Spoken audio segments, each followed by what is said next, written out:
Thorn Lighting er kendt for at designe og udvikle innovative belysningsløsninger.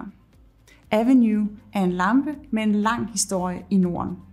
I samarbejde med de danske designere fra Lyne Design har vi fremtidssikret designet. Den nye Avenue-familie er bygget op modulært og tilbyder stor fleksibilitet. Den kan monteres på en mastetop på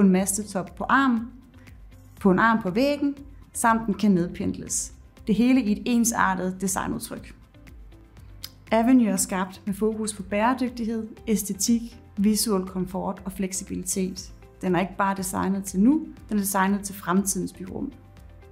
Lyne Design har været en partner for Thorn Lighting i mere end et årti. Vi ser frem til at fortsætte samarbejdet om den nye generation af Avenue. Og nu vil jeg præsentere Morten og Anissa Lyne, som vil fortælle mere om lanceringen. Lyne Design er en dansk designvirksomhed, som laver innovativt og intelligent teknisk lys, som kan gøre en forskel. Og det vi er rigtig stærke til, det er udvikling af teknisk lys med en høj grad af nordisk æstetik.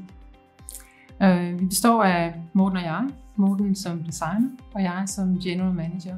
Og tilsammen er vi et meget stærkt og effektivt team. Super team. Det er jo en lygte, hvor lyset har en rigtig stor betydning.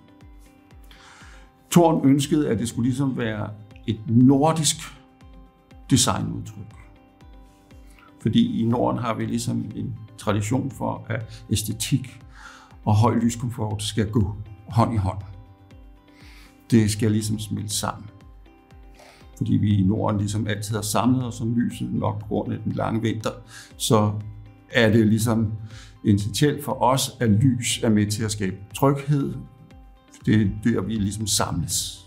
I hele processen har vi også snakket om Thorns cirkulære økonomi. Det vil sige, at alle dele har skulle veje og måles. Så hver gang vi har designet eller lavet et nyt design, så skulle det på vægtskålen for at se, om det kunne leve op til Thorns cirkulære økonomiregler. Fordi det er ikke nok med, at man kan lave smukt armatur i dag. Det skal også være nemt at producere, det skal være nemt at genanvende.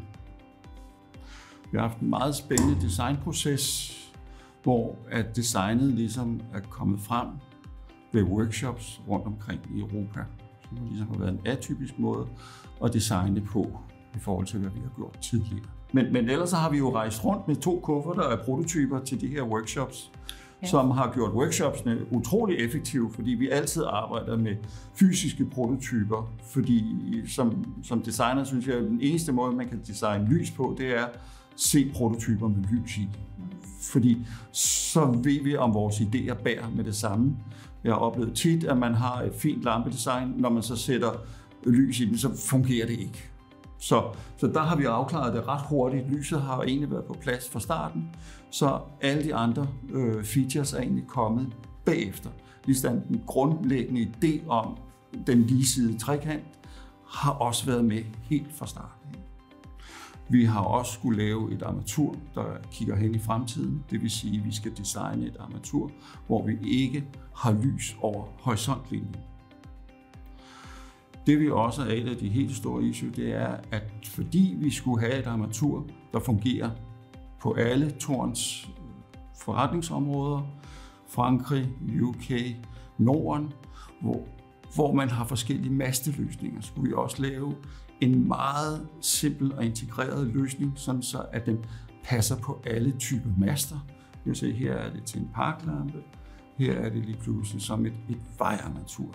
Det har virkelig været en fantastisk rejse at udvikle det her nye armatur for Thorn Lighting. Fordi vi har jo kunnet trække på alle Thorns eksperter. Der har været sustainability manager, optiske designer, mekanikdesigner, jamen you name it. Der har jo været en ekspert for hver gruppe. Så det har jo virkelig været et privilegeret arbejde at udføre.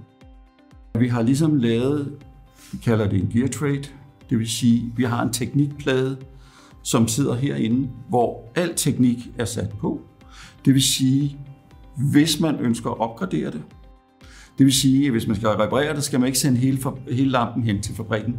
Man kan egentlig bare nøjes med at have nogle ekstra boards, som man så kan sætte ind.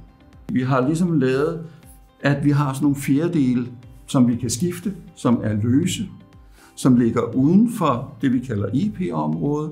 Det vil sige, at vi kan trække kabler, vi kan montere alle former for sensorer herinde bagved, og det alt sammen kan rimelig nemt eftermonteres, alt efter som udviklingen sker. Så når udviklingen af sensorer og detekteringsapparater sker, så vil det være meget nemt at opgradere det. Vi skal ikke til at designe et nyt armatur.